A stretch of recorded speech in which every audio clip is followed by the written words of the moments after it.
गहरी चाल। ये कहानी एक भोले भाले किसान शिवराम की है, जो अपनी पुश्तैनी जमीन पर मेहनत और ईमानदारी से फसल उगाकर अपनी जिंदगी जी रहा है। आज भी हर रोज की तरह शिवराम अपने खेतों पर काम करने आया हुआ है। उसी वक्त उसका बचपन का दोस्त भोला टहलते हुए उधर को आ भटकता है। भोला कहता है, अरे भाई शिवराम, अब भी खेत में ही पसीना बहा रहे हो? और नहीं तो क्या, खेत ही तो सब कुछ है हमारा। सुना है मंगेश बाबू फिर से गांव आया है। शहर से बड़ा दाम दे रहा है जमीन के लिए। मुझे नहीं बेचनी जमीन, ये मेरे बाप दादा की निशानी है। भाई तू सोच ले, मौका बार बार नहीं आता। भोला गांव के बाहर चाय की दुकान पर चुपके से मंगेश से मिलता है।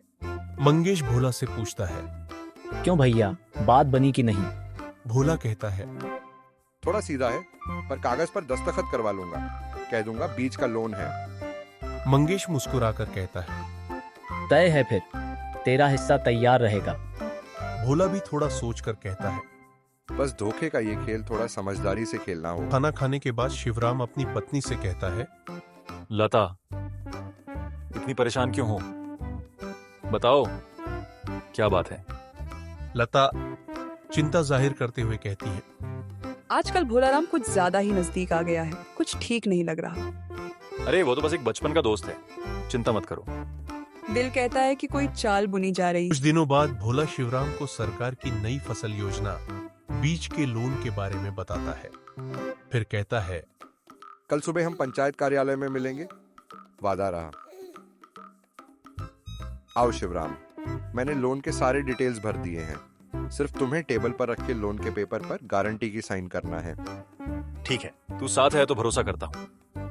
ये बोलकर शिवराम लोन के पेपर पर साइन कर देता है। बाद एक सुबह शिवराम ने देखा कि कुछ अजनबी उसके खेत की माप ले रहे हैं। शिवराम ने वहां खड़े एक आदमी से पूछा, ए, ये क्या कर रहे हो मेरी जमीन में?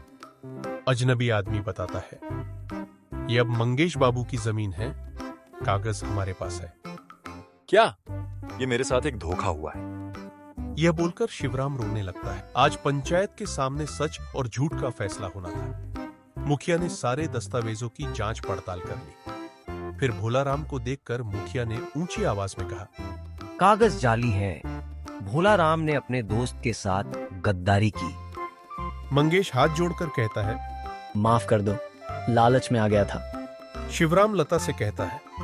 चलो देर से ही सही, सच सामने आ गया। पंचायत से वापस आते हुए शिवराम लता से कहता है, धोखा चाहे कितना भी बड़ा हो, सच्चाई की जड़ें उससे गहरी होती हैं।